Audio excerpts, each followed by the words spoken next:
Thank you.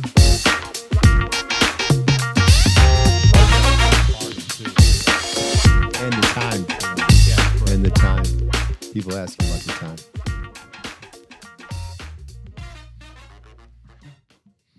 Welcome back, listeners, to the Brighter Side of Blue, the worldwide podcast. I'm Danny, and I'm back under contract. I missed a week. The negotiations were tough. I sat out a week. I was on the picket line. I'm but Tommy. back. Welcome back. I'm you. JJ, and hey, Dan. Hey, Danny, let's let the listeners know first that we told them last week your mom was a little sick, so give them an update. Mom's feeling a little better. She's definitely feeling 93 and a half. But she's hanging in there. She's staying off the sidewalk. She laughed out loud at producer John. Hell yeah! Oh, thank God. After I said it, I thought maybe I'd get a rolling pin beside the head next time. If you see her in person, she might. But she's hanging in there, and she's glad that I'm back under contract. She did not appreciate JJ called me Wally Pitt.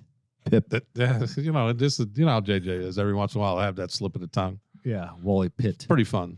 Pretty funny though. I'm sorry, Dan. Still I'm was back, funny. JJ. I'm glad to have you back. I missed you. Back under contract and making more now than do- ever. I do miss Tom, though. He's such a nice guy. Chuck Chuck. did a great Just job. good. We need to thank Chuck for sitting in Tom, last he's minute. such a He had my good back. guy. Last minute, JJ thought it would just be me and him, and he was going to take over the show. And I kind of disappointed him when I said, "Yeah, Chuck said he'd come on." I got no respect. I'm like Rodney Dangerfield. Hey, Chuck's going to be a regular fill-in host. Absolutely. He has our back. Yesterday, I went to the 2nd District Officer of the Year Award Luncheon. It's my first police public appearance since I retired. Did you speak? No. I had Shoulda. casual clothes sitting in the back. I had a good table, but I don't know. 60 people came up to me and commented how much they Really? love the podcast and keep going, keep doing That's what awesome. we're doing, keep getting the word out there about what the police do every day. But I'm going to mention, and I think producer Jack will be able to get it on for the listeners. Yesterday, police officer Darnell Willis won the Officer of the Year in District 2 in the St. Louis Metropolitan Police Department. He's been in the 2nd District for 15 years. Wow. He worked there when I was the major there.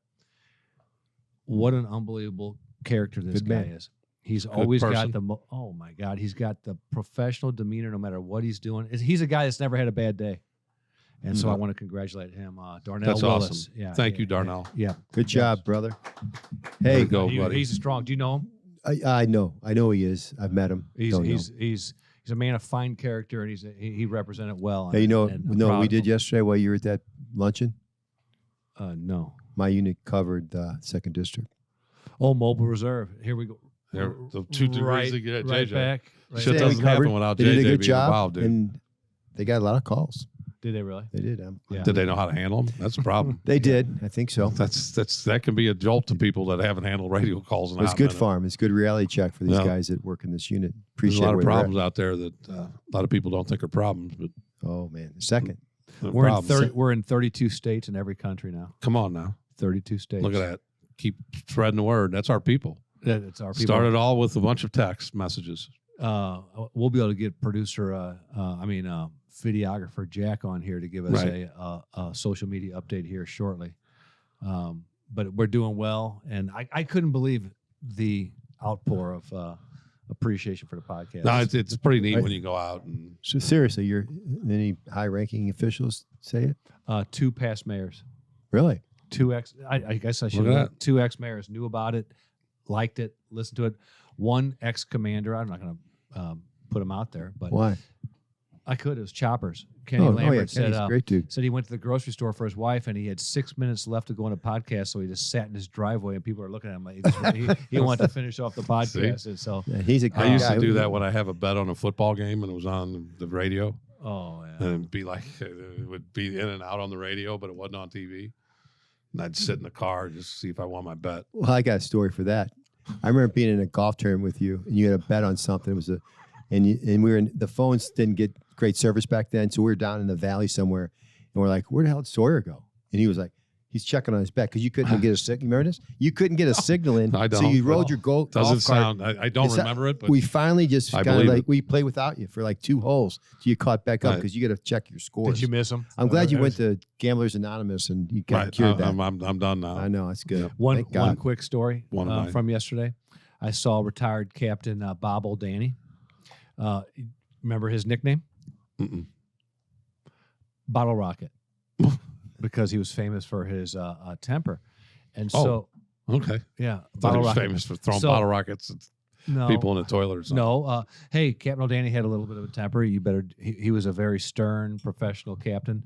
So I was a new lieutenant in the 5th district, back when we had 9 districts, and I was covering the 5th and the 9th. Okay. Okay. And there was a homicide in District 9. So I go over to District 9, leave District 5 to cover the homicide scene, and doing what we do, mainly just stand around and watch very smart lieutenants and Right. sergeants But do look a good. great job. Right. Crack And I- jokes. I look good. Look important, like you're concerned. Yeah. Right. And Captain O'Danny showed up. Mhm. So so my simple mind, I said I'm the lieutenant covering the 9th, but here is the captain at the scene. See you. So I leave. I'm thinking That's to a solid myself, choice. sounds like the captain has this. I'm only covering it. So I go back to the station, whatever, and I don't know, an hour later, my phone rings and it's Captain O'Danny. He goes, "Hey, you doing anything now?" I go, "No. What need something, Captain?" He goes, "Yeah, come on in my office." So I go in his office and he gets up and he's hey, thanks, have a seat. And he slams the door and it just Hard. rattled the entire Yep. lights and this and that. He goes, "Let me tell you something." I guess I'll leave out the curse words. If it's important enough for me to be there as the captain, I'll be a son of a bitch if a lieutenant's going to leave and leave me. Who do you think you are? I'm like, my eyes were lit up. He let into me for 15 minutes. All right. So, he was right. I get his point. I do too. But I get your point too. He did too. I got my point, the lazy point, but I got over that. So you listen to these senior commanders and you learn something from them. I can tell you that about 10 years later, I'm a major, and a similar thing. A captain leaves the scene and leaves me. I'm a major sitting there. Shit. If I got it, you're getting it. I got it. If I got it, you're getting it. All along, hey, if I'm still here, you're still here. But Captain O'Danny, I saw him yesterday tell this story, and he really got a kick out of it. I go, "Do you remember it?" He goes, "Like it was yesterday." That's my Hey, story. It we was a ain't fun. perfect. It was a fun thing. We I was ain't honored perfect. to be invited to the thing. I got a really good story. Me and JJ were riding together the other day, Oh, come as you'll on hear now. later in the show. But JJ got a call from Latricia Allen. Oh, okay. And, The Queen? Yeah, it's not They bad. can bust my balls again for the horn etiquette. So you do That's that. coming You do later. that. That's coming later. But anyway, Latricia Allen calls, or I'm sorry, Latricia. Captain. Captain Allen calls her. Right. She's actually acting major now. Oh, okay. she? Okay. Well, and then she needed JJ to do something. And then JJ says that Tom Sawyer's on the car with me. We're driving around, blah, blah, blah. And she goes, "Oh, that's," and then we started talking. But she got into a story. And she said that a couple weeks ago that Tony Wagner, just for the people that don't know Tony, he's a retired lieutenant. But he spent a lot of time in narcotics and had a Smart very, man. very great career. And Tony's battling Alzheimer's now. But anyway, Tony was down at headquarters, and his wife had brought him down there, and I think they were going to the credit union, something like that. And Tony saw Latricia Allen's picture on the wall for Black History Month. And he recognized it, and he says, "Oh, that's Latricia." He says, "Is she in the building? If she's in the building, I'd really like to talk to her. And a couple of the guys that were talking to him went and tried to find Latricia, but she wasn't in the building. Right. But Latricia had heard that this went on. So what Latricia did was then go back, and she got a bunch of her old photos from narcotics when they all used to work together. And she went over and she visited him at his home. And Latricia said that they were, going through the photos, and he was recognizing a bunch of people that they used to work with, Lou Berry and Ron Clyer. and he would point these guys out, and he was just in a great mood. And when Latricia was telling that story, I was like, and she didn't tell that story that she wanted us to tell the story. She No, was just telling it because it was a cool story. It's just a But story that's that such a cool shows story, right? law enforcement, we're a family. But how Right, cool is and how that? She Tricia took did that, Retired. right. time to go to his house. Oh, Right. yeah, it's And then just heard, She's awesome. she wasn't there that day. Right. It would have been so easy for her to just say, Ignore "Oh, it. you know, sorry, I Right. missed him." But she actually went and got some old photos too. Yeah. Because and went out there and they had a really good visit, and that was really cool. Yeah, that's a great story. It shows how we're a tight knit family, and And she's so funny though. she's hilarious. She had us we laughing. got her an open invitation on the show. She's- She can come on anytime. She said she you get wants. back with us. Yeah, I bet. Yes. So I don't think she trusts us. JJ. So one more thing, Colonel Mike Quinn. Remember Commissioner Quinn? Of course. Yeah. So he was there at the thing, and he came up to me and said the podcast and this and that. So he said, "I love that JJ Zen, the Jim Valvano. He was there in person. No kidding. He was there in person. That's awesome. So when Wow. you did your segment on the Valvano Showed for the the JJ video? Zen, he said he got choked up. No He shit. was there in person for Wow. that speech. That's a heck Colonel of a Quinn. thing. That's incrable. He's mean, a great guy. Yeah. Oh, he is a great this guy. JJ He- Zen he- moment is. I mean, it's the taken fucking off. hit. It's taken off. That's an absolute. You hit. should renegotiate your contract like I might. that. I'm telling you. I think I'm just going to come in, do the Zen, and leave. Okay. I want to bring Malachek in to When do can the we Zen. start this program? All right, next up, All right, JJ Zen well, moment. Well, we got Cronin and Jack Riley waiting on us at the bar down the street, so I'm going to head out of here. Zen. That's a Zen. I got Joe Grown and Jack Riley waiting for me at the bar. Oh, my That's my God. Zen. Well, let's get into the Zen. Oh, first of all, I got to say it's sponsored by, but you can keep the music. Oh, Yes, yeah. We like this. absolutely. Ed Mess Play sponsoring us. Good guy, high school guy. Y'all heard that story before, but he runs American Republic Insurance Services, your local insurance specialist, over 25 years. He's just a straight honest guy. He does healthcare, Medicare, and if you have any questions, he can call him at 636-240-8530.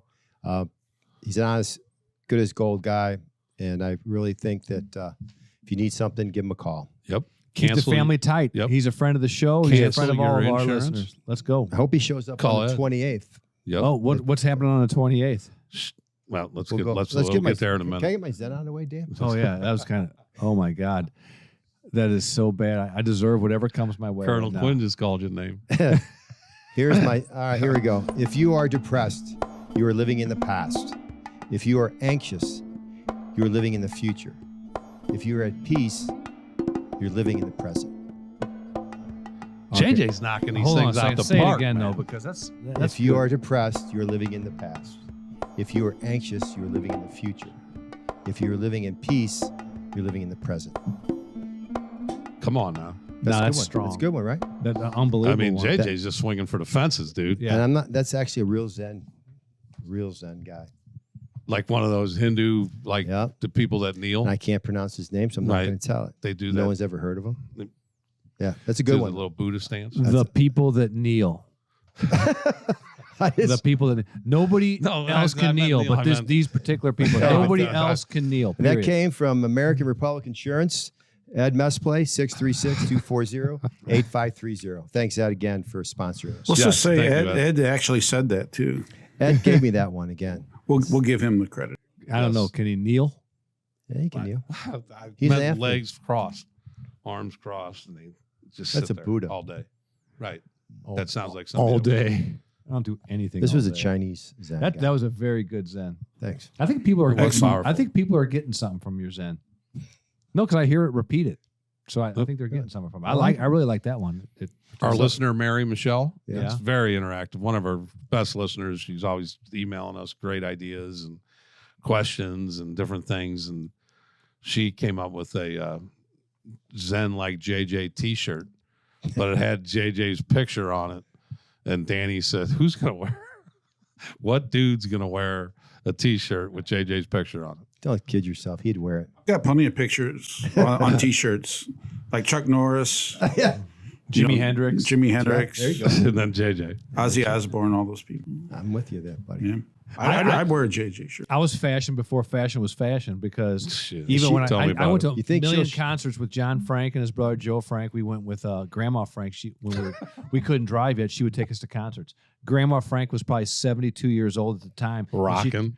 We are Judas Priest, Van Halen. She go in with you? She was in there in the seats with her. Oh, you know, Damn. and she would go to the concerts Grandma with us. Frank. But my point is, Come on now. Joe and John, they would buy a concert T-shirt from every concert and have a picture of Ozzy Osbourne or Judas Priest. And even then, I knew that that's not cool, and that's why John's not running our apparel. Okay, Not cool going to concerts with your friend's grandma either.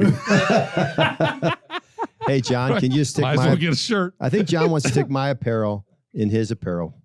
Yeah, With the- I'm with high socks. bringing it over to the Thanks. producer John's shop. So JJ, there'll be plenty of them. the Appreciate that, John. the lead Appreciate cargo pants, jeans, shorts. Yes, with So high how socks- about, high socks. yes. Real quick story. This dude, he had it. I don't know if you guys heard this story, but we'll put it up on the screen. This guy's name is, and this will lead into some of our merch that we've got coming Okay, up. got you. Yeah. So this guy got arrested recently, and his name was These Nuts Kroll. How do you spell Kroll? Doesn't matter. Kroll. These Nuts spelled just like it sounds. These D-E? Nuts. He These nuts. Is it a first name and middle name, or is it one long name? just These nuts. These Nuts is his name. Okay. And he had Well- surprisingly, he had a domestic issue But with the name These Nuts. but the best With part his is parents for right. naming him. He, These no, he nuts. changed his name to D's Nuts. Right. Right. His name. His wife's name is She's Nuts. She named herself first. I and he think said, I all might as his well go along friends with the went broker. outside the jail and started chanting "Free these nuts." But finish the story, Tom. Let's go, Tom. About our The story's merch. over. I No, just the thought- merch. We're gonna. Oh, yeah. now you'll see our new shirts. And this idea came to us, and Mary Michelle, will give Mary Michelle more I credit. hope she shows up on the 28th. Some days, yeah, we got to get her on here. But she said that our merch has to match more of our personalities. But what may, and that's why she came up with the JJ Zen. But she got I think I'm in the same boat as Danny. I'm not wearing JJ's No. picture on. Hey, I love you chest. like a brother, but you're not going to be on my chest. Come on. But we'll see what happens. But John might do. But anyway, we I see. came up with new merch, and it's kind of and here, take a peek at it first, and it says defund these nuts, and we crossed out the D, and then it says just fund these nuts. And that anytime you get a D's nuts in there, you got to go with it. You got to. You got to go with a D's nuts anytime you can. And like my wife Denise will say, it's a double. What do you call it? Double entendre. I remember when you It told means- me that when you yeah. showed it to her. That's Yeah. impressive that she knew So that. it started because She's now we're smart. all retired law enforcement, right? Not all of us. Oh, geez. Well, this could be a problem for JJ. Right? He's getting close enough. He can't wear the shirt. This could be the one that pushes over the ledge because I'm looking at that luncheon, and it's in honor of the whole crowd is pro police, pro law enforcement, and every speaker is this and that. And the last alderman, Alderman Vollmer, the last words out of his mouth were, in closing the ceremony, was, "And to think that people want to defund the police, no way." And I'm thinking, all for 34 years I was on the job, I couldn't say what I really want to say. And I now you really got a want to t-shirt. say is defund these nuts. Right. And now you got a T-shirt that says it. And now we have a But it's kind of says it. yeah. But we crossed that word We out. cut out the D and then Right. fund these nuts. Exactly. It's a double timbre. double entendre. But double entendre. Just leave the sounds big better. words out of it. All I know is your Leave wife. the big words. It's- Danny's, your wife's way smarter than you, man. That's Oh, for sure. Oh, Good the God. double Okay. entendre. That is impressive. Oh. Because you hit me with that, and I was like, Oh, then you took I had it to up. look it up. She was right on the money. Yeah. She was right. She on the- listened in school and shit. She did, and she showed up. So she showed up. So that I hope people like the shirt, and will they be available at Oh, at Barney's. what's And up with that's- Barney's? Barney's is March the 28th, Thursday. Get there around 5. I think we'll try to. We tell everybody to get to these tapings at 5, and we start at like 5:30, 5:45 on a pretty much regular basis. So we'll try to get it started as soon as we can.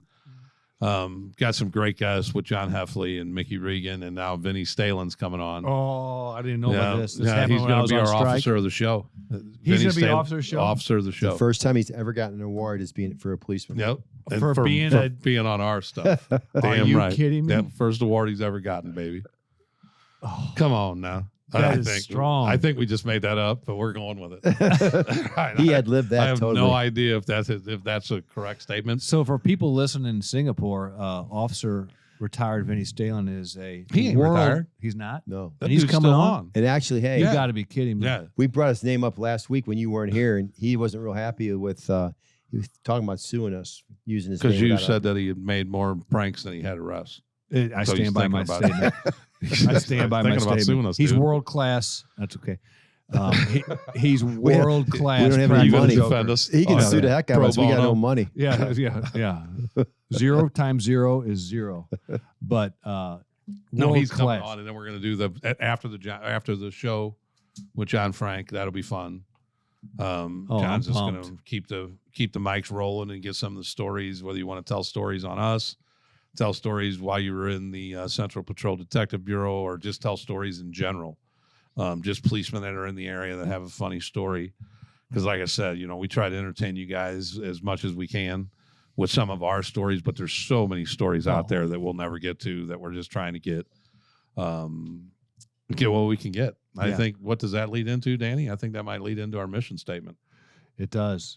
It does. Is this a good point for Someone that? or sponsor what It do you is. think? But one more thing Okay. is that, when you say that you want these officers in the crowd that have stories and such, we really want to fill up Barney's Sports Pub. The address is 6027 Chippewa. 6027 Chippewa. And because we don't hold the market on good police stories or good police work, and you always say that, it's true.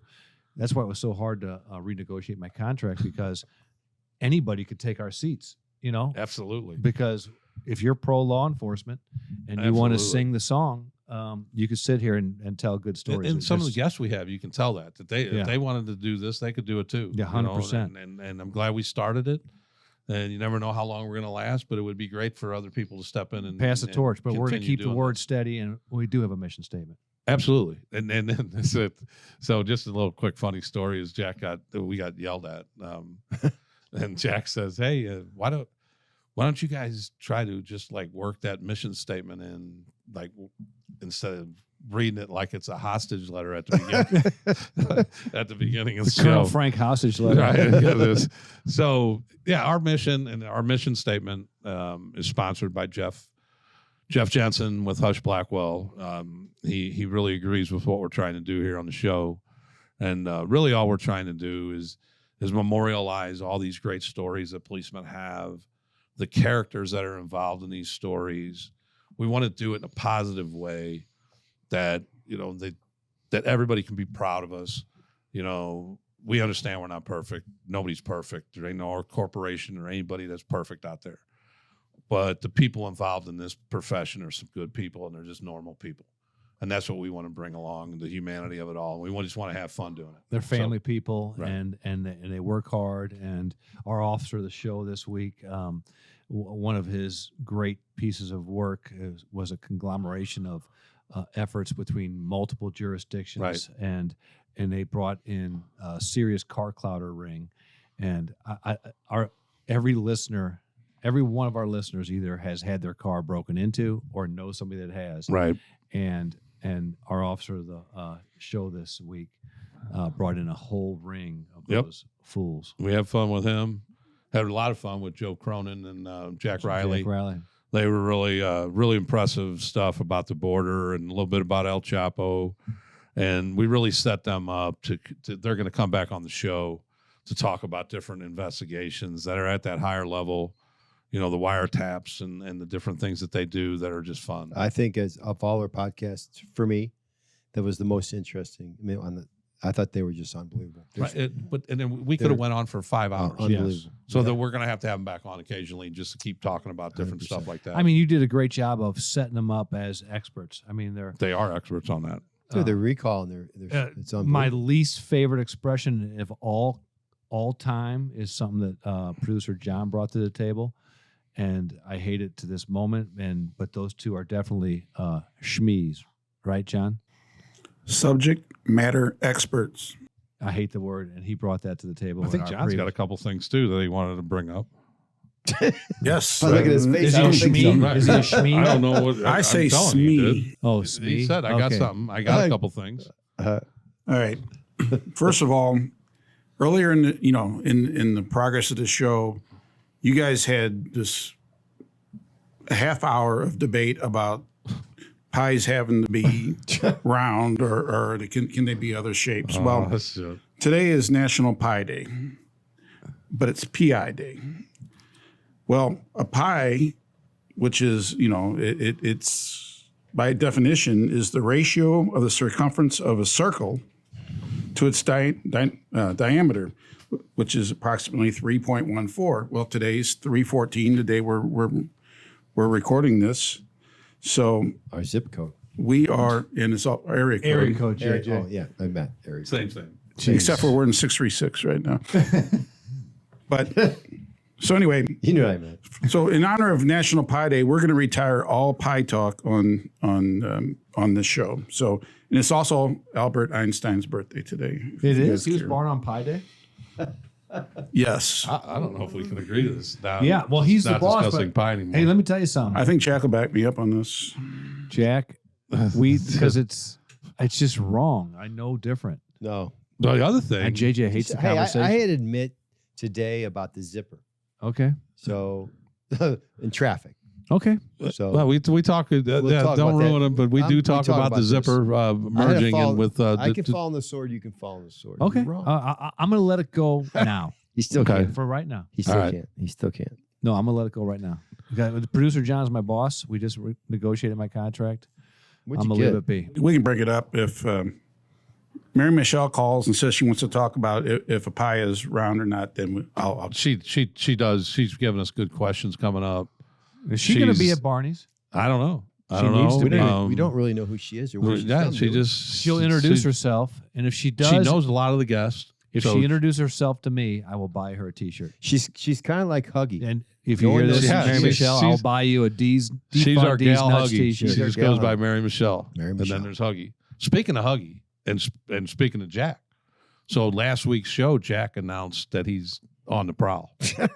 Oh, no, Not a single. prowl. He's He's single. single. He's looking for a available. good woman. Oh yeah, good woman. Right. He's looking for, yeah. So He's not on the prowl. That is so creepy. Hey, No. are we gonna put his picture up so people can see? I who- think we're going to have to take a picture of him and put him on Facebook. he's a good-looking kid. Exactly. Yeah, but he's And And definitely then, young you know, man. and then you could either bring daughters or Jack. How you with on the Cougar room? How do you prefer to prowl? 40. all right. He's all Wait, right. wait, wait. He's down with What's your Cougars. age range? I'll go 45 even, maybe. 45. All right, up to 45. Yes. Strong.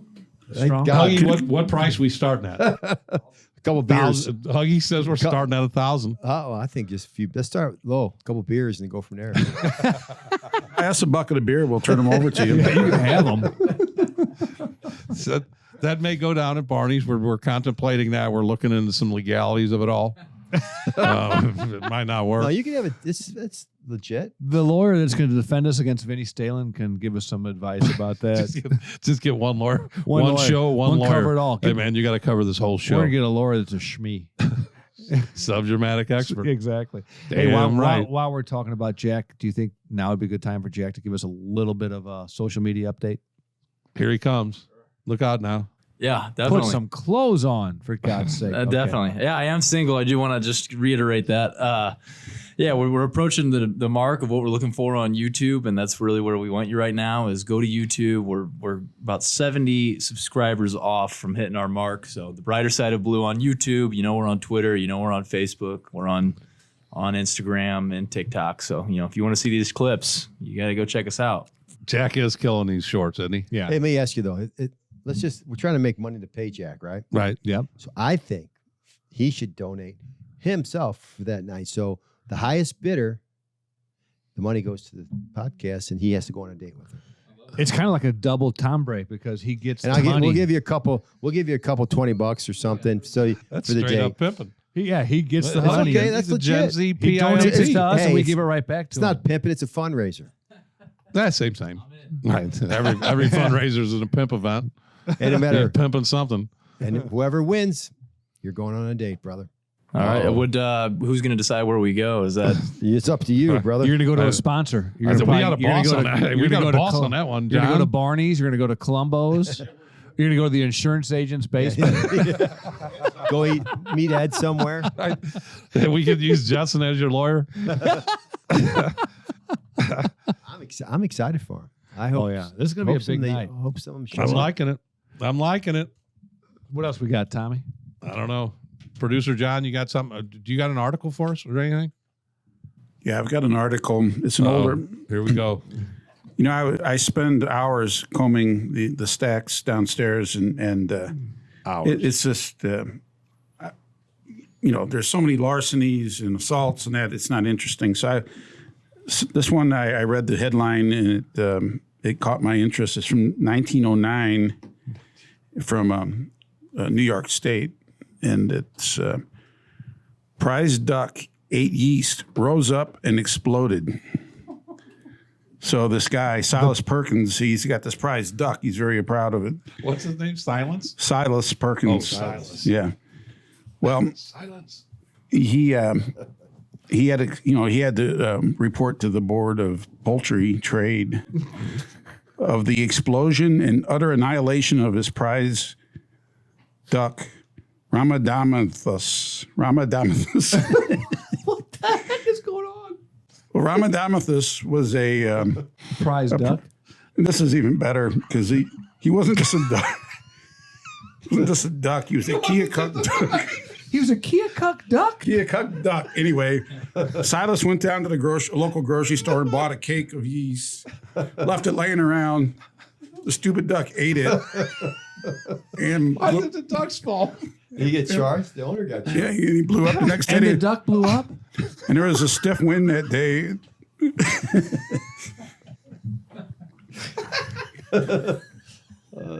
What does that have to do with the story? Yeah, what That's- does that? Please let me know what has that to do Well, with the the story. feathers and They everything. away. recovered feathers 5 miles away. Hey, dude. That's a slow news day when that makes the paper. Oh, I can't go on anymore. But Keokuk duck owned by Silas Perkins. yes, Ate 5 pounds of yeast, yes, blew up, On the windy. yeah, and feathers were found 5 miles away. yeah. Silas was, it was destroyed. His. Oh, that made me. Well, of course he was destroyed. It was a Keokuk duck. It was a whole cake of yeast. I don't know how big that is, but duck. it sounds Just a pretty duck. big. Poor duck. That's the best story I ever heard in my life. And you know what? That one You got know me. what? I got tears. Jack Milliken, Yes, sir. can you find any descendant of Silas Perkins and have him call into this show anytime in the next 3 months? We need to get to the bottom of it. Silas. I mean, how does he recover from such a thing? His duck blew up. Yeah, I said he kept getting larger and larger by the minute. Yeah. Fuck the duck. And then it finally there was no more room, and It got larger and larger by the minute. Yeast is a motherfucker. yeah. A cake, Don't kid yourself. cake of yeast. A cake of yeast. I don't know that that's all that much. It I was, think it's it was just- I enough think to it- blow up a Keokuk duck. Right. Would you ever hear the trick of like the seagulls that used to fly around if you throw Alka-Seltzer up? That does the same thing. I've never tested it, But that's but I've heard that. intentional. It's cruel. I've just heard and we it. don't support it. No, that's cruel to animals. You know how we are. You know, we don't roll like that. Big fucking we, chip people. We You want guys- you to chip your dogs. Does it work on that? You Does guys it work done on yet? pigeons? We don't have any seagulls. You guys done yet? What do sorry, you I'm got, done. JJ? Nothing. But you're going on and on about a duck. Keokuk duck. Keokuk. There's a Keokuk duck Dude. named Ramadamathus. 5 miles away, they were finding. Did that come out of newsroom.com? I want to know. Producer Yeah, That's yeah. That was is strong. one hell of an investigator that is finding feathers 5 miles away Why were they looking? for the duck. That's Hey. a hell of a. Why were they looking? The I don't duck know. is dead. Our main I think guests they are were- waiting on us when we're done. So you want to get this going? Is what you're saying? That's what I'm saying. Lead into them. Did we miss anything yet? Do you got everything you want to say in, JJ? Yes, sir. Yeah, well, How about producer? Now you feel like you're one of that seminars and somebody's going to raise their hand. hey, Daffy. Somebody's going to say, yeah, "Hey, we're ready to get out of here. Anybody Yeah. want? Anybody got anything?" And you raise your hand. I hate those I hate guys, those too. person. John, you good? I'm more than good.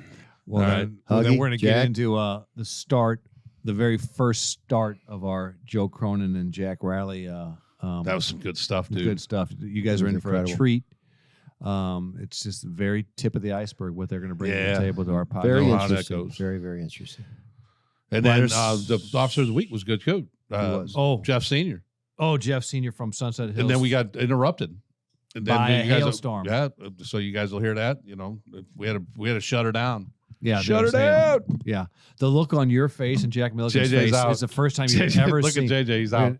He's First done. time you ever saw hail He's or in your life. He's So, done. He's out. Here's Jack and Joe. No, here's the officer of the week. Officer of the week. All right. Peace. Peace. JJ, it's time for our officer of the show. Looking forward to it. We have a interesting one this week. Some good stories behind Jeff Senior, detective from Sunset Hills, 13-year veteran. Officer of the show this week. Yep. Sponsored. We are truly a grassroots organization. Starting to get stuff sponsored. We Yeah. want more. Yeah, we have a sponsor, Officer Nick Harbaugh, retired from the city police department. He was downtown on the bikes. I knew him well. Very conscientious officer. He wants to sponsor this segment. He's now on a night watch in Baldwin, and he's doing some real estate on the side. And Nick, I promise if you're listening, he is a loyal listener. We'll have more of your bio next week because he wants to do 2 segments. So Man. this is sponsored by Nick Harbaugh, an officer, grassroots Good man. podcast we are. So Thank you. Jeff Senior, welcome. Congratulations on being nominated. Who nominated him? Steve Dodge. Chief Dodge? Chief Dodge. We're always looking for officers to spotlight. And I called Steve, and Steve said that he had a perfect guy for us, and he recommended Jeff, and said that he's a tremendous worker, and that he would and does well representing Sunset Hills Police Department, and he'd be a very good guest. And we've mentioned Jeff on a previous show where Jeff solved a whole litany of car clottings. And why don't we just start with that, Jeff? And Wait, I want go to say ahead. one thing about him first, because this will tell you the character he is. He was a sergeant, and he asked to be a detective, so they took his stripes away, right? Yeah. I hate to say it that way, not, but he wanted. He volunteered. He wanted to go back and be a detective because he wanted to do police work again. Right. And as a supervisor, sometimes you don't do the police work you're supposed to do. And I hope I'm not taking anybody's thunder here, but No, why that's don't we start pretty with cool. that, tell Jeff, us and about that. tell us about that and how you make that decision, because that's an interesting decision. Yeah. I became a sergeant pretty quick. And so Suck ass. Yeah. you gotta get somewhere, right? And so it just kind of made sense. I was working a bunch of overtime, working cases that I enjoyed, and I could do it full time if I was a detective. Plus, I'd been at it for 15 years, so the night shift was starting to take an effect, and want to spend more time with my family. So this was 410s, pretty 4 10-hour shifts. yeah, pretty beautiful schedule for a copper. Yeah. Right. And I approached Chief about it, and you should have seen his face. Should have seen his face. He said, "You want to do what, you idiot?" And he said, "You better go talk to your wife, double check and make sure that's the right thing to do. And if you still want it, come back and we'll get things in the works." And I went home and talked to my wife, and she said, "Yeah, if that's what you want to do." So who was the sergeant who got the stripes after you? He should thank you. We had a promotional process, and there were 2 Oh, okay. people that had been at it. We promoted 2 at the same time. Oh, nice. But you so we opened had a a spot for him. Yeah, but it wasn't like it was lacking or anything. They were No. well It's qualified, kind of, yeah. when one door opens or one door Sure. closes, another one opens. sure, yeah, and in a small I like it. department, doors don't open very often. They So They don't open. Yeah, no comment. Right. That is very interesting. I have never heard that before. Right. I would not Jeff, have do made you have children? I do, yeah. I've got a 3.5-year-old girl and a 11-year-old boy. Did you name your boy Jeff? Jeff Senior, Junior? Yeah, my wife wasn't cool with it. That's what I wanted to do. But What? Oh, It's raining. It's hailing. it's a It's hail. currently hailing. Oh, Our first weather delay on the brighter side of blue. That was podcast. loud. That was crazy. And plus, you were afraid. You were afraid. I wasn't look at- afraid. He had looked like JJ. he looked like he was mad at you for asking the question. And I was like, what did he like? Yeah, I was perplexed by the whole thing. But I just thought somebody was in the green room just pounding away. It was so loud. I'm just putting this out there. I will be filing a claim. I have American family unless they sponsor the show because my truck is taking a hit right now. Jeff, I was asking you that question because I think I'm cute with that. Yeah. You have a boy, 11-year-old boy. Is his name Jeff Senior, Junior? no, my But- wife's she puts up with a lot, but she wasn't putting up with that. She didn't want The kid's got to have enough trouble. as Yeah, is, yeah, you know. Okay, all right. I just thought That's I was being cruel. fun. Yeah, that would be cruel. Yeah, you take a demotion that she had to put up with that. You take intentional demotion from sergeant to Right. detective. Right. Yeah, you I lose the cloud and I. Yeah, And I'm yeah, gonna name the yeah. kid that? No, you can't do that. Was So she, let's, was she good with it though, right? I'm gonna do this. What's that? Your wife was totally good with it, right? Oh yeah, She wants you to be happy first. That's what good wives do. yeah. And she wants me to be home at night Wow. and on the weekends. Yeah. Yeah, sure. Look at JJ. Workout. over there. JJ, where are you going with this? No, I just JJ say, just over there. just trying to help him out with his JJ wife. over there, just like instructing wives out there what to do. Yeah, do you want to make your husband? Why you just want to make your husband happy? That's right. They hey, gotta learn. Thanks, Dr. Phil. Sorry, Jeff. Go ahead. But Jeff, let's talk about the that case recently. I think it was you and your partner had cleaned up just a whole bunch of car clottings from numerous areas. How did that go down? We had been looking at a group of people, and we were kind of following a stolen gun around. They were posting Instagram pictures, things like that, and so we were kind of just running down leads as they were, running down Instagram posts with help from St. Louis County and St. Louis City. And Crestwood got a hit on a fingerprint out of one of the cars that was broken into. And so it just so happened that within 24 hours, he was taken into custody on unrelated robbery charges in U City. So he was sitting and had been caught with a switch, so was going to sit for a while. And so we went up and interviewed him. And Hang on a second.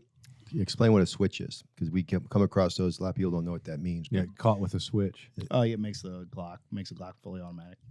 It's an automatic federal charge too. Oh, wow. So did he have a gun or just a switch? He had the gun with the switch on. Okay. Oh, wow. See, I don't even These know. two have been out of it so long, they don't know what that is. Yeah. He We speaks found the truth. switches. We found switches not on guns. Okay. What's interesting is that Question was there's valid. so many guns out there now with these. It's a little thing that's a little piece about this big and it fits in to the gun and makes them fully auto. You can go through a drum magazine in seconds. It's crazy, Dangerous. very dangerous. But it's automatic. So that's the kind of it's guy you were automatic dealing with there. So he was the culprit that you were looking at for all years. Yeah, and the beautiful part, he was 18. Oh, good. You know, Old go enough through to take the juvenile hit. system. Yeah, Right. And so he just started spilling it and put most of it on his buddy who had recently died, and we were able to dispel most of that by doing a search warrant. It's actually a good move on his part. Yeah, smart. Right. Yeah. Always blame nice the poker dead play. guy. As a cagey Always blame the 18-year-old dead right guy. there, brother. But we had the dead guy's cell phone, so we were able to take a look at that, and he was there for some of it, but St. Louis County was willing to give us acting with another. So he said he knew about the crimes, knew what they were going to do. So he's looking at some federal charges, looking at some robbery stuff out of U City. That's great. Good. That's a Yeah. nice. Great Now, how case. many car clottings you think that duo? The obvious, and you said you made like 12 arrests total out of that, maybe Yeah. out of that whole ring that you were Yes. investigating. Yeah, and I mean, just kind of following the gun. I think we did 5 search warrants on houses, just kind of in the swath of following things around. And, other people wanted them anyway. The marshals were going after people that we were looking for. They were all getting cleaned up. And not all of it was us, but, we were able to be part of and provide information. And That's just a- so everybody out there knows, car clotting in these municipalities, these late nights where they break into cars, is just it's basically out of control. If Everywhere. is that a word? I'd Yeah. venture to say that It's everywhere. every one of our yes. listeners either has had their car broken in at one time or knows somebody's. Absolutely. And that's, I'm talking 2 million people, 2 million listeners. Right. And the wild part is they're not just breaking into cars. They're stealing change when they Well, can. But they're on the clacking other off end, what they rounds. don't know, they see their car window broken in and a few things ruffled through their car. Jeff's telling us what's on the other end of the people. Right. Dangerous with switches and Oh, the light, Yeah. the Dangerous guys that felons. creep through the middle at 3, 4 in the morning and check door Yeah. handles and stuff. But they're armed to the And they're as teeth. dangerous as can be. And then 100%. one of the public service announcements that we can make is if you do hear somebody breaking into your car out there, and even if you're a policeman, have a plan, because just coming out the front door. yelling at them is not going to work. Well, They're you gonna know- shoot at you. You know the story about Wesley, right? Who's our photographer, our camera guy. Mhm. He had a nice Mustang. He still does. He heard his car chirp go off. He lives in Melville or whatever. He came out and they shot at him as he ran out the front door. Yeah, that's And very common. 2 now. rounds went through one went through the picture window, one through the door. He's lucky. Craig Robertson recently Yeah. came out the front Yeah, door when they were 100%. breaking into Yeah. his car. And- Yeah. But to get back to that case, Jeff, is how many car clottings do you think that group's good for? Just give us a guess. I mean, a couple hundred. I At mean, least. if you're going and Absolutely. tugging on door handles, and and they had a good run from early September through the end of November. So they had a good round. Well, that's a good move. You going to be back to be a detective. Yeah. We need detectives like you. out there. Exactly. I Hard appreciate working. Yeah. Chasing down those leads, working with other Yep. agencies. It's Absolutely. perfect. And that's one of the things, and you just said it, Danny, is that with working with other agencies, when you're in a detective bureau like that, and I think what you started in Jennings, correct? Yeah. And building those relationships with those guys around the area, how helpful is that? Yeah, that's the best. That's the best tool you're gonna have to be able to pick up the phone and call somebody and say, "Hey, have you seen this? Hey, you got something with this car?" Because what we've been connecting lately is a car. They'll have a stolen Charger, Challenger, whatever it is, Kia, and they'll commit a series of crimes in that. So you call the city and say, "Hey, you got anything with this Kia? Hey, you got anything with this white Challenger? Yeah. Hey, you got anything here?" And they're, "Oh yeah." So then you start connecting the dots. That's where you get better video. That's where you get a fingerprint. That's where you get anything that you can go on. So you work a lot with other detectives from other municipalities in the city, and Yeah, and, all the and time. share that information. Well, after this show, you're gonna get all kinds of detectives reaching out to you now. Awesome. Yeah. Love it. That's awesome crime. I so love that. So where'd you grow up? Quincy. Quincy. Illinois. Yeah. There, man. there's our two degrees to JJ. And JJ, where'd you go to I went college? to college at Quincy. Played soccer there, didn't I you, did, JJ? and he's so young that he wasn't able to watch me play. That's how young he is. I He heard would about never it. remember. Yeah. You heard about, you heard about So you JJ. did. Yeah, you did. If you go, I have seen you play. yeah, not as a young man though. No, not as a young man. No. No comments about seeing. Now, me. and you're a know. soccer You're player sure. too. Yeah, Yeah. he Jeff, played for the right? police team, He played for the police team. and he needs to come back and play again for the police team. And So you guys knew each other before this? Dodge set me up with him, and he came out and practiced, and he was a goalie. Okay. Yeah, A Dodge. goalie. Mhm. All right. Yep. I like it. You still- And You still want to play? Yeah. I Right. still play. All right, good. Yeah. All right, awesome. JJ, I thought you bowed out of the soccer thing. Well, I'm always close. JJ quits and comes back, quits and comes back, just like the show. No, That's Yeah. one of his traits. I've been a that's his quasi deal. coach for a while, and now I just think that it's my time. But they're going to San Francisco this year, so I think I might come back in. I think I need to unretire and become the coach. Just to go again. to San Francisco. Not sure I really want to go to San Francisco though, but no politics involved. But it's a free trip, Yep. yeah. So maybe I will. I mean, they can't go uncoached. Yeah, true. They did so badly since I've left, so Yeah. they're gonna need me to come back. So there you go. So you have it. the other You can be thing my we wanted to roommate. bring up Yeah. is Quincy connection. so we recently got into a horn etiquette Uh, problem with JJ, and it was one of those lanes that were ending, and JJ tried to cut people off, and they wouldn't allow people to come in on the zipper merge. To zipper. hey merge. Tom, I think we need to take another break. I think Hale's No, it's fine. No, It's it's fine. fine. It's fine. So your chief wrote in when JJ said that he wouldn't let people in. He was blocking people from going down the road that they're supposed to go down. And Chief Dodge sent the manual on the zipper merge. Are you familiar with the zipper merge? I'm familiar. Yeah. Is JJ wrong?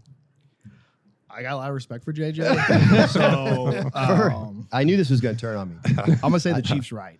Oh, there you All go. right, I like see, well said. Career move.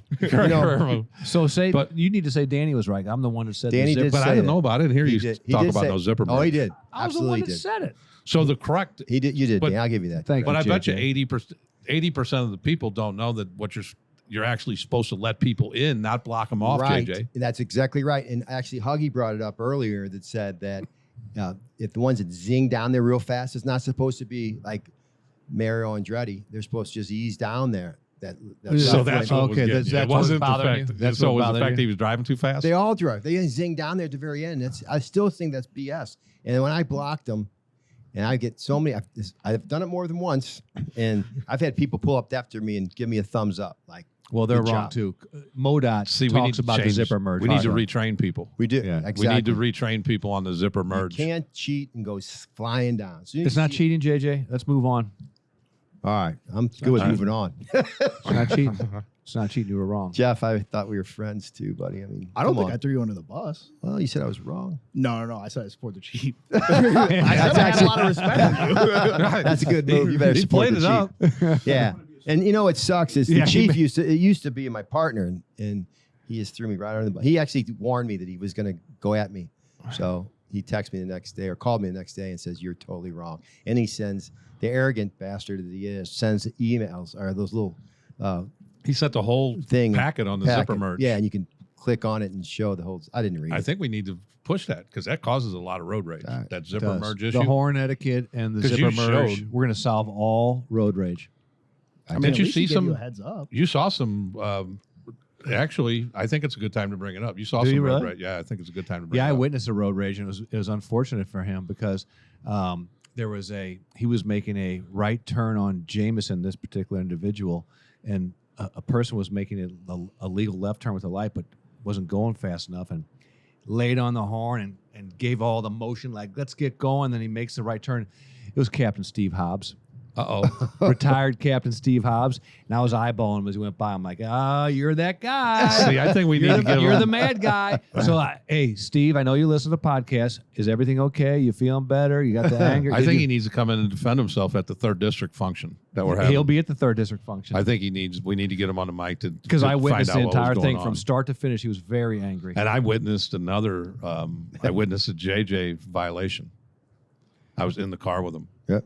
and we were just driving. Horn etiquette? Yeah, and we were doing some podcast stuff, and we were coming down, and we were going to take a right onto Lee May Ferry, and there was a guy there. Obviously, he was the first guy, but we were like 4th in line to take this right, and the guy wasn't going.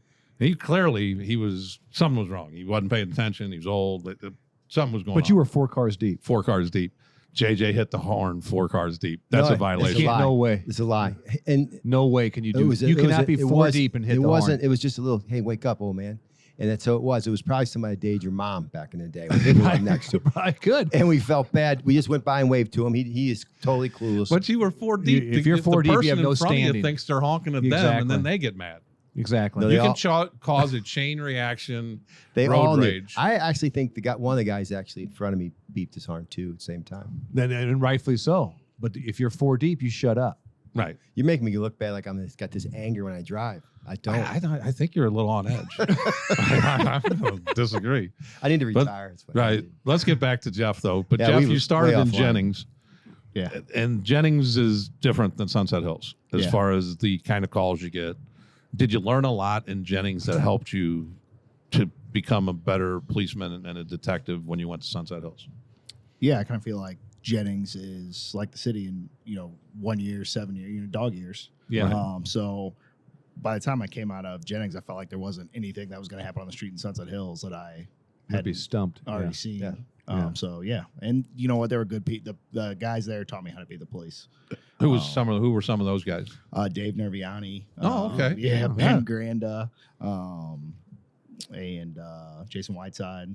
Some of those guys. Now, were you there when the county started to take over Jennings? Yeah. Okay. Mhm. And then was that your decision then was to go to Sunset Hills because of there was going to be a takeover? Or it's not a takeover, but they were going to Oh, it was a Merge. takeover. It was a takeover. There was no takeover. Yeah, takeover is such a harsh word. So Merge. when you say The Granda, zipper which merge. Granda? Zipper merge. With They were Ben? going to zipper Ben? merge. Yeah. It's a good man. I like it. Yeah, it was so I didn't get hired by county. They came in and they kind of said, "Hey, you can be in corrections for a little bit until you get hired, or You weren't you taking can all not be the that. police." I'm And with you on that. I was a young cat, and not that I would have done it today anyway, but I just thought there was other stuff out there. But that was when it was hard to get hired. It Yeah. was 2011. Right. Put in for the city, nothing. Well, you want to come to the city nothing. now? We'll get you in there. I like the spot I'm at. I think the he's city's a trying the good reverse time. Dodge move. Let me tell you, Dodge calls me about people all the time. I refuse to answer. Him and Speece, Yeah. him and Speece, Speece too. are just Recruiting pounding the out, city. yeah, I keep Yeah, saying they I'm were. not telling. We're not talking Sunset to you. Hills Metropolitan Police Department right now. Oh, I know. I And know. then, and then your partner is from the city, right? Yeah, Danny O. Yeah. Danny O'Brien. Yeah, great detective. He's Yeah. a great guy. It's His probably dad's one a of- great guy. It's That's part, good. yeah, yes. That's a yeah. good He's team. That's a Yeah. Danny good O'Brien's a very, very good policeman. Yeah, that's part of that's one of the reasons I want to go back there. When Dan came to Sunset Hills, I was a sergeant, and we worked well together out on the road, had a blast. Yeah. So if that's all we did, Yeah. it was all. So we are you did. guys the only two detectives? We have a detective sergeant, Okay. Mhm. And who's that? John Peisker. Okay. Yeah. Hello, John. Yeah, solid, very, very solid guy. I've been a detective for a long Steve time. is very complimentary of the entire department. He sent you, and he didn't send you right away. He goes, "Let me think about it," and he had different ideas, but It was a glad he I think it was picked the JJ connection. I think it was the Quincy connection, Right. and that Yeah. the fact that he played soccer. Helps. Yeah. I think it worked. political. And then the fact that he would back him on the zipper merge. Yeah. So there was a lot of Did he tell you? factors Did he that warn went you in. about that? Did he tell you? No, All right. no, we haven't had any conversations about this. All right. He shot me a text, asked if I wanted to do it. And Okay. Yeah. You reacted well. We appreciate you, Yeah. your service. We need more coppers like you Thank out you. there. Absolutely. We appreciate it. Jeff. Congratulations. Thanks for and, coming by. Thanks for coming on the show. Yeah. All right. See you, brother. See you, buddy. As promised early on in the Brighter Side of Blue podcast, we're going to talk about the capture of El Chapo. El Chapo in general, but yeah, the capture, and we've got on two of our great friends, Yep. and in Jack Riley and Joe Cronin, and it was special to all of us. They're friends of ours over the years. They have been.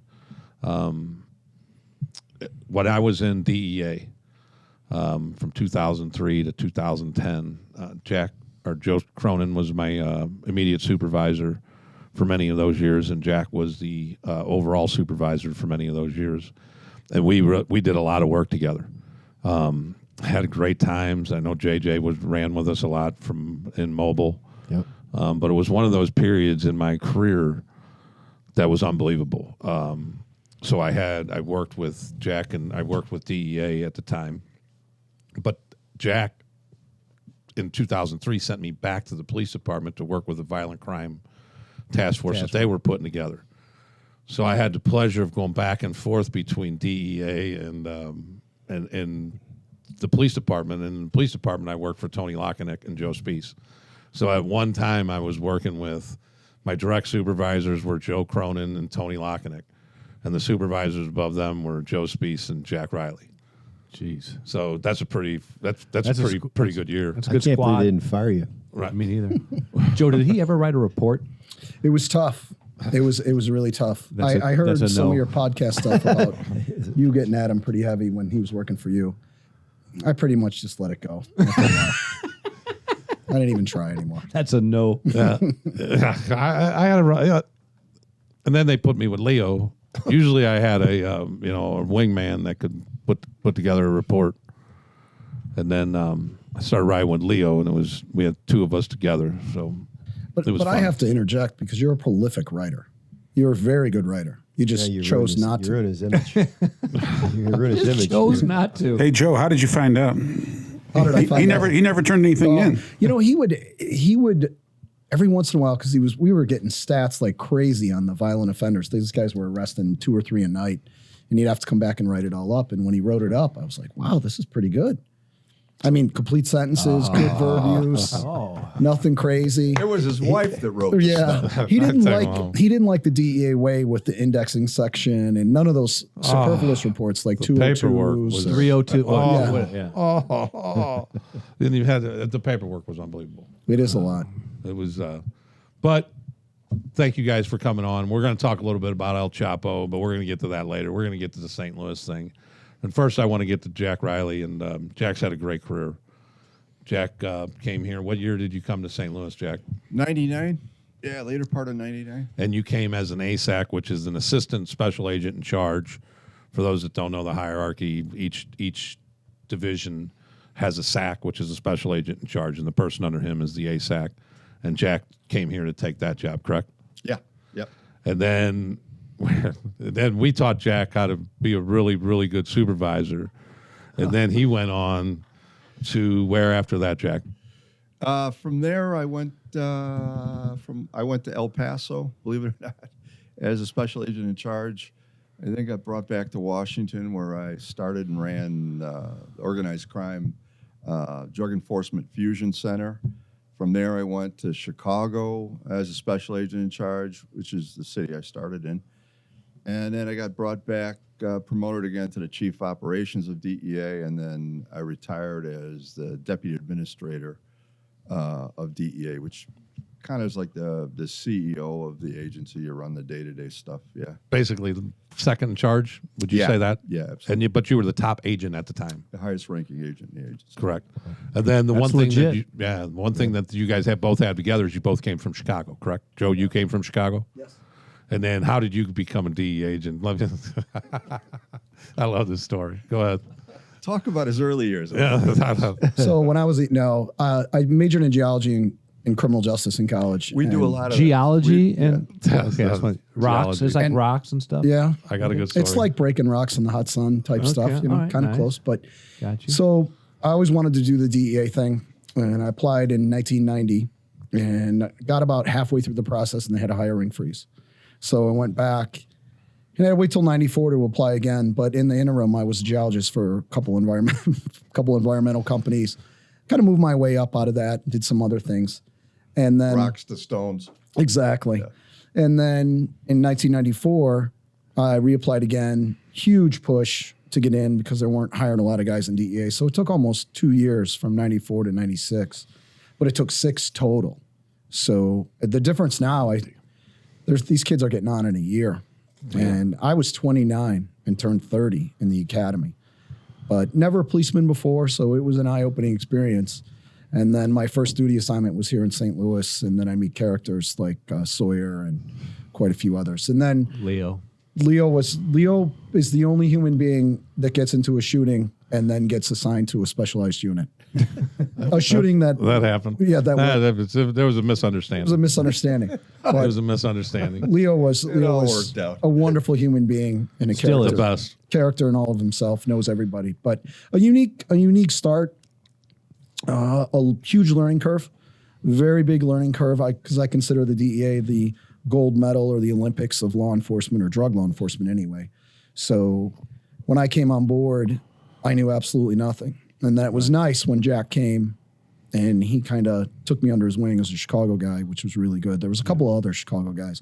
They weren't half as cool as me, Phil and Arnie, but Phil and Ernie. They're- There's no way they're cool. Arnie. Arnie, Phil and Arnie. Arnie, whatever. Oh, wow. But it's been a great ride. Hey, Tommy, how long did it take for you and your boy and Leo to kind of feel him out and know that he was a good man? Oh, he did that so Joe started as an agent here Right. before he was a boss. Okay. And he was a tremendous agent, and he was involved in a lot of cases, but he was in a different group at the time.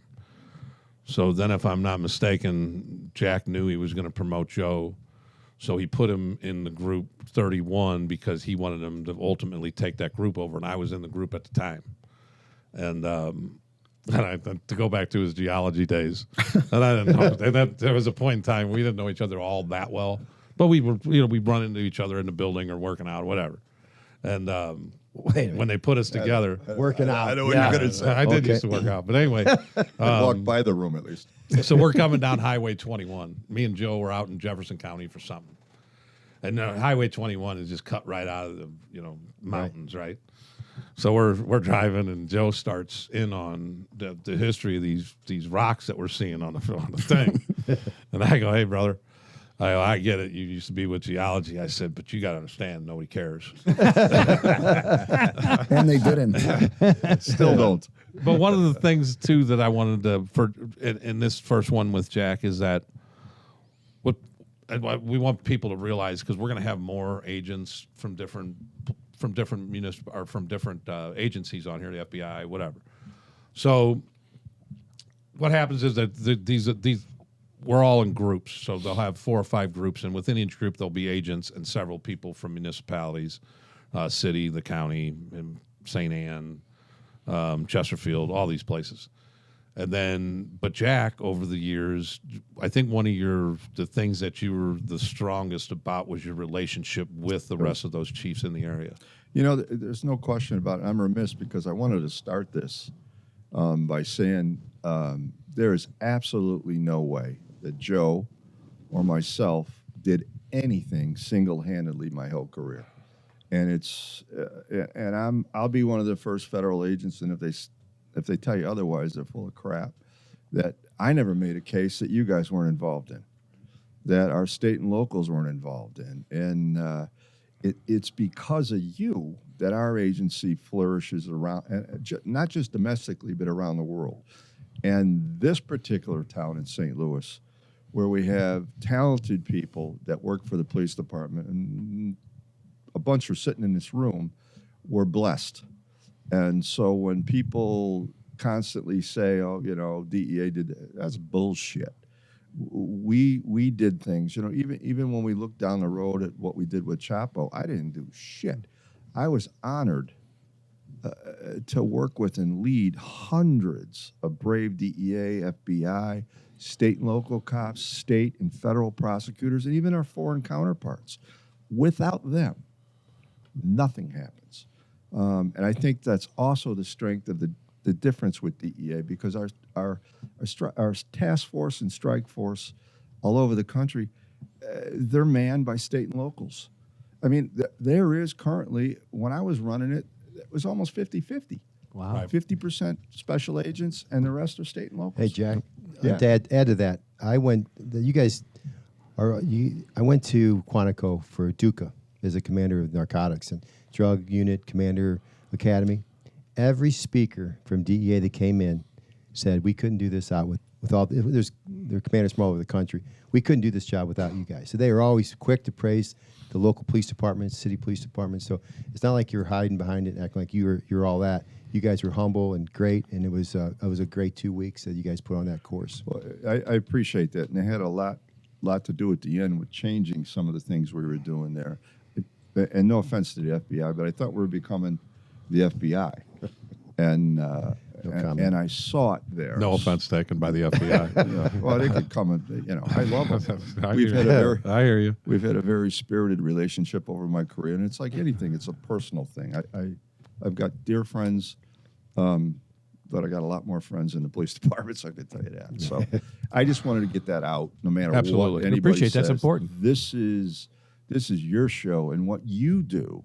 And I tell everybody, even my wife said, God, I've never seen a group of people talk about the good things cops do and do it in a way that makes you laugh your ass off. But when you're done listening, you walk back and you think, damn right.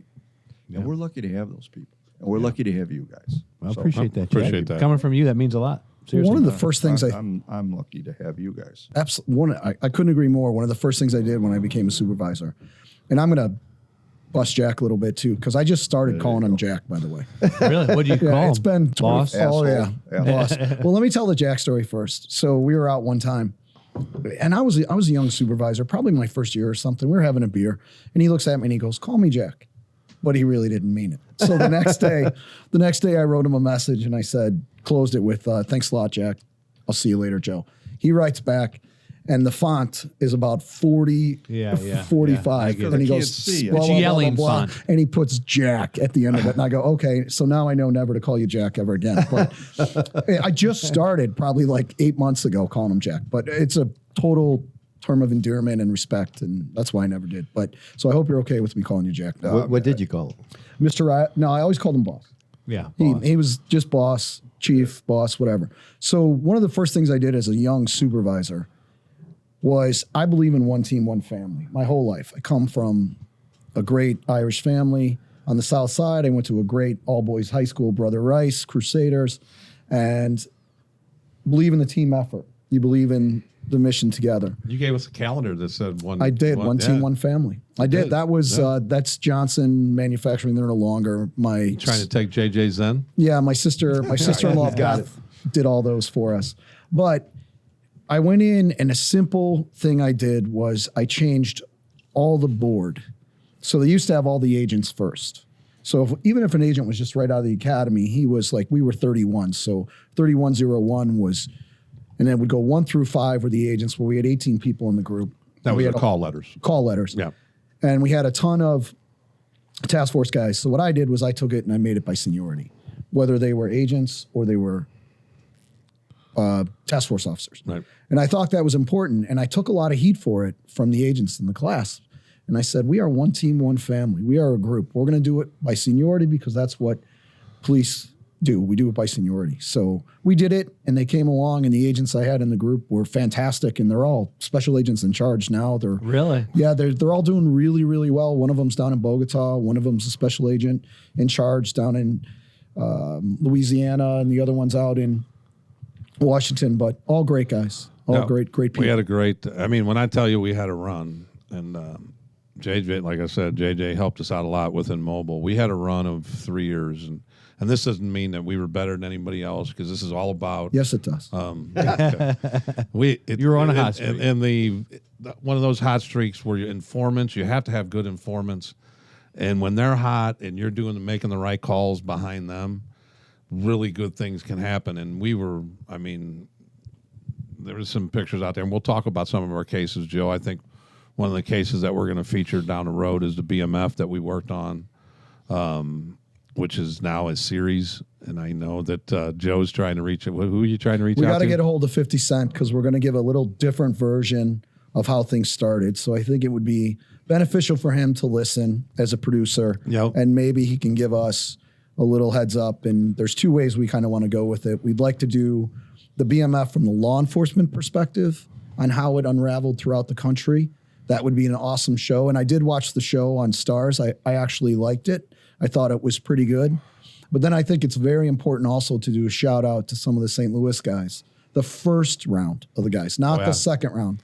And the first round, Quentin Thompson, some other Spook and Bebe. yeah, and some there's other all kinds big of players, yeah. and we'll talk about that down the road. But Colombian connections when there weren't Colombian connections, and especially with inner city drug gangs or drug organizations. So I think there's a different thing, Mr. 50 Cent. Let's go. Reach out for us. Just hit us on the We email. can do this. Hit us on the email. We can talk about do that. it. But And we got Jack here that can talk about what DEA put on that side, because you were, I was involved in it at the very beginning of my career as a young agent, and then later on as well with you guys. so one of the things that Jack went on to do, like he said, he went to El Paso, and El Paso obviously is a border community. Correct, Jack? If I'm not mistaken. Yeah, it's directly across. I mean, it's 3 miles. Our office is 3 miles from Juarez. So Jack is a very straightforward person, and he put out a pretty much a laid down the gauntlet, I would say, for Mr. El Chapo. And tell us about that. Well, I got to El Paso, and I got to be honest with you. The story about how I got there is crazy, because at that time you had to go through a brief interview with the Attorney General and then the head of the agency.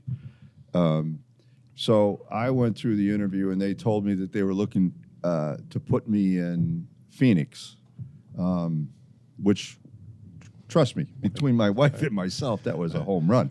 If you're telling me Phoenix, El Paso, I'm taking Phoenix every day. And I did everything I said. Oh, I love Phoenix. Blah, blah, blah. Right. So then I get the phone call saying, congratulations, you've been promoted to El Paso. And normally they give you 90 days to get there, to move your family. And the administrator at the time, Karen Tandy, she says, I want you there in 15. Oh, shit. So anyways, we go through, all the things you have to do, and I get down there and I realize there's a reason they put me here. This is a place that was non-functioning, and that literally within 1,000 yards of our office, which, by the way, is a compound with wire. It looks like a prison. Juarez is a flame. At that time, more people were being killed in Juarez than Iraq and Afghanistan, and it is 50 yards away from some parts of the border. So I realized we got to do something different. And again, I relied on the local police, because our agents, none of them wanted to be there. I mean, when DEA hires a guy from New York and he goes through the academy and they send him to El Paso, it's not really well thought out. Right. Right. So Not real happy to be there. You've got those guys there, and so the morale's terrible. So we work on the morale, and basically I wanted to give a battle cry. I wanted to say, hey, guys, stop with this bullshit. We're going after Mr. Big. And they would tell you, oh, we can't get him. I said, no, but we can get everybody around him. And I did an interview, which was really stupid, and I got beat up by Washington for doing it. And I told him, hey, flat out, I'm here to kick his ass. El That's it. Chapo, correct? El El Chapo. Chapo's ass. And- We're going to hurt him any way we can. And if we got to go across the border, we're going to hurt him there too. We're not going away. And then shit happened. And when you say shit happened, so then you got word that something happened, and what was that? What was that came back your way? 500,000 to cut my head off. All right, so they put a hit on you. El Chapo put a Bounty hit on on you. Jack Riley's head. Yeah, they 500K. They picked, actually, the FBI picked it up on a wiretap, so it was legit. I thought at first, oh, come on, it's all bullshit. And they came to the office the next day and said, hey, look, you probably ought to pack your shit and get out of here. Because at that time, that's how out of control it was. Right. And I didn't tell Washington, which was a really big mistake, and I begged them not to. And I certainly didn't tell my wife. Yeah. Which was another mistake down the road. But we stayed. I wasn't going to leave those guys, just like I wouldn't have left you Right. guys. Right. And we're going to fight it together. And for the next couple of years, we did damage. But he never forgot. And everywhere I went, He knew you by name. El Yeah. Chapo knew you by name. I like That's a that. big Just- thing. And then Jack went on to write, just before we get to some of the border stuff and El Chapo, Jack went on to write a book called The Drug Warrior. Inside, hold on now. evidently he's read it. Look at it. No, you know damn well. Not everybody knows that. I haven't read it. So You're the second or the third author we've had on. Harry Hager was the first. I haven't read his book, and don't mean to hurt anybody's feelings, but I'll JJ read it, might Jack. read it. I'll read it. But it's The Drug Warrior, Inside the Hunt for El Chapo and the Rise of the America's Opioid Crisis by Jack Riley. I So- think if you read anything in that book, you should go immediately to chapter 7 and read St. Louis Blues. Oh, that's where you're mentioned. That's where they introduce this charming character. Right. That's where, obviously, it's you. What about me? Am I in there? you're in there by inference. Inference, like, I went home and drank a bottle of bourbon because Tommy was out working. Hey, I remember when we, quick story, we were we were working with the city that day, and it was myself and Leo and Mikey Mueller. And we were working 4 to midnight, and when something happened, somebody got information, and anyway, there was a shooting. And so at the time, we're working with the city, but we have to notify Joe and Jack that we've been involved in a shooting. Well, so I called Jack, and I don't think I was working for you at the time. I think I was working for Danino. Yeah. So I called, That's another story. Right, that's another story. But I just overrode that one and called Jack and me just directly. I said, "Yeah, we've been involved. We're not involved. We didn't shoot, but we're in our DEA jackets up here, and news is up here. Just letting you know. Where are you going to be?" I said, "We'll be down at Homicide in 30 minutes." And Jack Riley was down there, and he met us at Homicide in the 30 minutes. Wasn't there to mess with nobody. Wasn't there to say anything. But he responded Support down there his in guys. 30 minutes. And then he's Yeah. second, Says a lot. he's the second in charge of DEA at the time. So that was pretty cool. Yeah, that means a lot. But now let's get back to the border. So Jack, over the years you've been on the, I guess you not personally on the front lines of the border, but you've been the supervisor over watching these agents fight what's going on in the border. And me and you have talked in private, and it's something that's really passionate to you about what's going on at that border, and just give us a little oversight of what you're seeing and what you're hearing. Well, everything I say, I talk about the border, and when I speak, it's always based off the fact I buried some guys that work for me down there. And I always think, how bad can this get? And what can we do differently to do it? And the problem remains that, and I'm very passionate about this, and I know you are too, Tommy, and I hope everybody in the room is, the threat that we're faced on that 2,000-mile border because of Mexican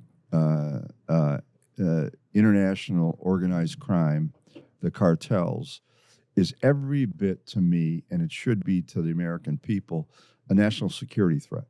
And when I testified in front of Congress, until I was blue in the face, why can't we name them a terrorist organization, 1 or 2 of them? And why are we so afraid to do that? This is a country, we have billions of dollars of legitimate commerce going back and forth. So it's clearly something that's in the political realm, and I know you guys don't want to get into politics, and this is part of my beef because it is so apparent what we could do and we can't, the things we can't do now. So right now, as I look at the border, and I'm asked, I still get interviewed a lot. What they ask me is, what will we do to stop it? Name 2 or 3 of the cartels, terrorist-related organizations, much like the FARC, Hamas, all of those, and Joe's going to talk a little bit about how important Hezbollah, all of those, we still remain friends with the host countries. So there's no reason. And then I have some dear friends that were Navy SEALs. One of them worked for me. If we could unleash their abilities to make a difference and then decapitate the cartels, put them on an airplane, a DEA plane, and get them right out and put them in the U.S. justice system, which is, by the way, the only thing they fear. If we could do that, we would make a difference. Now, those same organizations are also responsible as a revenue maker for them for illegal smuggling of aliens. They're also heavily into corporate espionage, stealing crude oil, and obviously kidnapping for ransom. So this is a problem that I know Russia and China face, everyone's concerned. I get it. But they're thousands and thousands of miles away from our border. This is something I used to look across from my office in El Paso, and I knew in Juarez that day there'd probably be 150 assassinations. And the Mexican government Can't do anything about it. No. Jack, what are we afraid of? Why is this country afraid to do that? I think because the response that congressmen give me is that it's a sovereign nation. It's a nation that rely heavily on the U.S. for commerce. In other words, U.S. corporations are making billions of dollars. And the other issue, and I will attest to this because I found it out the hard way as a deputy, the corruption that's involved in the federal police. There is really no state or local police entity in Mexico. It's the federal police. And the federal police is 100,000 coppers strong, and the military. The corruption is unbelievable. Chapo Guzman at his height, we know this from testimony, had up to $30 million a month going out to pay bribes all the way up to the presidential palace. This is what we're dealing with. And I want the American people, because I know you guys know, you deal with the crap here. There is no border for these people. They're killing people in St. Louis. You guys risked your life to do stuff. Why can't we make a step in the right direction and still maintain a positive relationship with the part of the government, if there is one, that's legit? Joe, talk about, and then just to give a little bit more background on Joe, when Joe left here. Thank you for not doing it right after you talked about Jack's background, because it's much less impressive. and much No, boring. but you got to tie in. Joe didn't as work on El Chapo from here. Joe, like many policemen you hear of riding coattails. Joe rode Riley's coattails. Oh, that's nice. And we'll just say that. And but Jack, and I say that, but and as everywhere is, if when you put somewhere, if you don't do a good job, you get kicked out. And I know Riley would especially kick you out if you didn't do a good job. And one of the assignments that I don't know if Jack put you there or he helped you get there was the Special Operations Division, which is just an amazing group. First of all, explain that group, and then could you also talk about what your guys' involvement is with the border control? So to add a little bit to your color commentary about coattails, I can't think of better coattails to ride. Not only a great boss, but a great friend. Took a bunch of ass chewings throughout my career, well-deserved, mostly from Jack. But I'll tell you what, I learned so much from him, and I did get some good assignments because my relationship with him. I'm not going to deny that. But I'll tell you one thing. We all know all about it. Not about you, but we all know how about it it. works. Well, We no know one how it ever works. said you were Yeah. dumb. Thank you. But I will tell you, one of the greatest assignments I ever had, I loved St. Louis. It's my home now. I've lived in Washington twice. I went there when Jack was the administrator. I went there, and I was there before that. He was in Chicago. And I think you were at the Fusion Center. I worked with you a little bit at the OSIDF Fusion Center. He was trying to get products out, an amazing building. And we were trying to figure out how to get good stuff out to good people instead of just throwing data on When you somebody's say good desk. stuff, good information. Good information. Right. It's the Fusion Center of Fusion Centers, and we work there. And Jack brought me on as a liaison to try to help put a marketing spin on what we were doing. Because you get a lot of data scientists, and they like to give you red trucks and alleyways and look for this. No good law enforcement officer is ever going to do that. Right. You have to put some sort of context to it, and you have to make it marketable and treat it like a business. So I did that for him. And then my tour in DC, my first tour in DC, I was in the Latin American Caribbean section for a bit.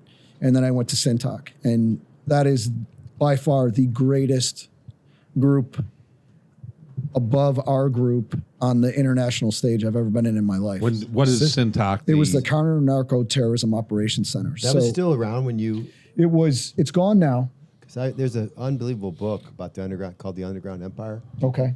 and it's Tom, it's this thick, about three I ought to get different it. cartels. It's, but I thought that was Reagan's. Knock was that off tonight. Before Tom? No, Reagan it's- ruined it, actually. No, Obama killed it. Oh, it did. They were doing, we worked Way off. the cartels. We worked cartels. A couple Solid 30 years. really bright guys from New York started it. And they wanted to prove that the cartels involved in every little nasty thing in the world, especially money. So we had a list of targets throughout the world. Hezbollah, Hamas, Boko Haram, Boca Raton. Boko Raton, Was it Boko Florida? Haram, Wow. the FARC, Venezuela, whatever you can think of. And we mixed it with the borders. And we mixed it with El Chapo. We mixed it with Colombians, Venezuelans, and quickly saw them moving terrorist money. They don't care. They just don't care. And terrorists selling drugs to fund certain things. Absolutely. Which gave rise to transnational organized crime. And in Syntho, we had military components, FBI, DEA. SEALs. We did? Wasn't Syntax, was that their ability was Talking to the mic, JJ. their syntax ability Syntax Right. was able to use any resources they wanted, right? We could use- locals or You got it. We actually had New York detectives in the group. The 9/11 caused us to change the statute, so it actually allowed DEA to investigate terrorist-related organizations under Title 21, which was probably the strongest new law we've ever had. And Joe was remarkable. And seriously, his guys were remarkable about connecting the dots because we were not doing that, guys. why did they cancel that organization? It's too successful. No, We locked up some politicians. That's why. I'm not a politician, but they were doing. The word is, they were doing a little thing known as the Iran deal. So the Obama administration was trying to make a deal with Iran and the nuclear deals and all that kind of crazy stuff, and they were working the back end. And about 21 of our 50 targets were Iranians or Hezbollah or Hamas. And they can't do both, right? But I will tell you the presence, and I'll get back to the Mexican cartels in a second, but the presence of Lebanese, Syrian, Hezbollah, Hamas in South America, Central America, Europe is daunting. It's amazing. Nobody knows what goes on behind the scenes, the billions and billions of dollars that are moved. And that's what Syntho was created for. Brighter people than me created it. I was blessed enough to go and work in it. And we used all the tools at SOD plus the military plus everything else you can You think guys of. would do a lot with money, the We following did. of the money. So there's an amazing political article out about it. It was a top secret SCI, meaning secret compartmentalized information group. And in it, we had about 10 projects that were read-on projects. So they were projects that were not only the most secret you could ever imagine, but they were specific to certain groups of people, and they would get read on to those projects. So, I mean, we are both extreme. And Jack, being who he was involved in all of them at a different level. I have a million unbelievable stories because of the time there. But one of the things that I remember more than anything is the amount of corruption that he talks about in high-ranking officials in foreign countries. And Didn't you have something with Venezuela one time? we did. We Didn't you? Yeah, indict- Joe almost got locked up there. no. So you're no longer allowed in Venezuela? No, that's not true. We did a lot in Venezuela, and there was a lot of moves that were made there. And you have to remember something that's very important. When you do intelligence work in those type of areas, there's a big 3-letter agency out there that's monitoring it and involved in it. Yep. And occasionally you'd get the call. It's no different than what you see on some of these TV shows. And they go, "Hey, Joe, my name's John. I'm with the CIA." And I'd go, "Well, your name was Mike last week." Right. "No, it's John today. And you know that case you're working with X, Y, and Z from Venezuela? You're no longer working it, and that guy, whatever." So Wow. I should add some context to that. As a deputy, I dealt with them weekly. And there's two things I don't think the American people understand. DEA and the FBI are charged with enforcing the laws of the United States. So our goal is to bring the perpetrator, whatever country they're in, into the justice system in the U.S. To face trial and obviously get convicted and go to jail, much like Chapo. The CIA's goal is to eliminate the threat at any reason. So Different goals. we really, in some of these countries, just banged heads every day. But I also think that's an important thing to let the American people know that there's one side and one side, and they both make sense and they serve the country. Even though I didn't trust the spooks at all. But Right. That's all Let me right. ask you this though: who was the main guy in syntho? Who was in charge? Was it Derek Joe? Maltz. Derek Maltz was the special agent. He was the special agent in charge of Special Operations Division. So in that realm, and by the way, I have to compliment. Were you talking about the agency? What Yeah. agencies? I think he was talking about the agency. Was there not one the person in charge of syntho? Yes. the main guy. His Okay. name was. But- and he was a it DEA was agent. the guy from Boston, Kevin Scully, was my direct boss. Great guy. He me in worked for Chicago. Jack. He worked for Jack in Chicago. Ended up in Chicago. I worked with him in the Latin American Caribbean section, which we did like Colombia and some All other right, I'm going places to down interrupt there. here. We're going to get to El Chapo. We need to get to El Chapo. Let me get back to that. But I got to say I'm this. really into this. I'm really interested in this. Though. I got to say something with about, but I have to. I can't say we can't talk about SOD without talking about Jack again. So having Jack here kind of sucks because we're going to talk about him a lot. Jack was one of the original creators of SOD, so his leadership goes deep. In 94, 95, I don't remember the year. We talked about this the other day. 1990. Okay, 1990 it was created, and it was an honor to work there. So what did we do with the cartels? What did we do with that type of stuff? Well, there were different groups, and we would track money. We would try to figure out what businesses they were using in the United States, what business they were using in Europe, how they were trafficking drugs from Brazil to Amsterdam, whatever it was. This was all the cartels, not just the Sinaloa. No, it was all of them. And then one of the things I think we uncovered, which we talk about in this, is this unholy alliance that we found between the Colombians and the Mexicans. Now, everybody's watched Narcos and all that stuff and all that crazy stuff. But Jack coined it one day when he said, when the Mexicans started getting a kilo of cocaine for a kilo delivered is when the explosion of drugs into this country. So they got double their. Well, the Colombians, They didn't get paid in cash they got paid in dope. and dope. And they already had cells within the United States to sell like counterfeit blue jeans and peppers and all the crap. So they that's could- how El Chapo started. Was logistics. That's what it was all about. So he knew how to get stuff across the border, whether it was jeans or whether it was whatever it was. And when they worked with the Colombians to do that, it exploded.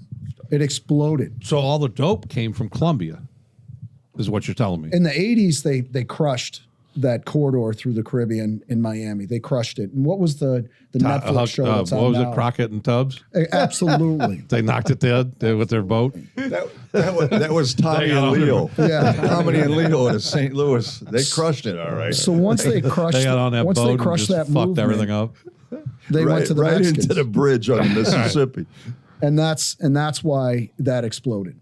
And then the Mexicans through their, or let's just go with El Chapo, because I would say they're the most successful cartel in Mexico, and Zambada Garcia as well, his partner. What cartel is that? So let's just Sinaloa.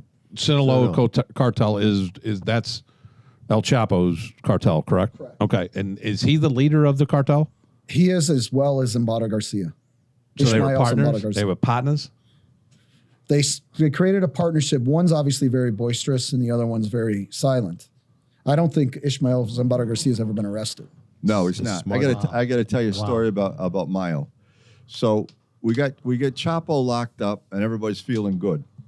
And then the Attorney General says, "Well, what about Mayo Zambada?" And I said, "Okay, we'll use the same tactics." And the tactics were basically you target everybody around him, much like they got Osama bin Laden. So Mayo he loved the girls, and he's 70 years old, but he was having problems with his erection. Uh-oh. So we heard on Cocaine the didn't wire work? that he had hired a doctor to put one of those pumps in there. So we started listening to the doctor's phone.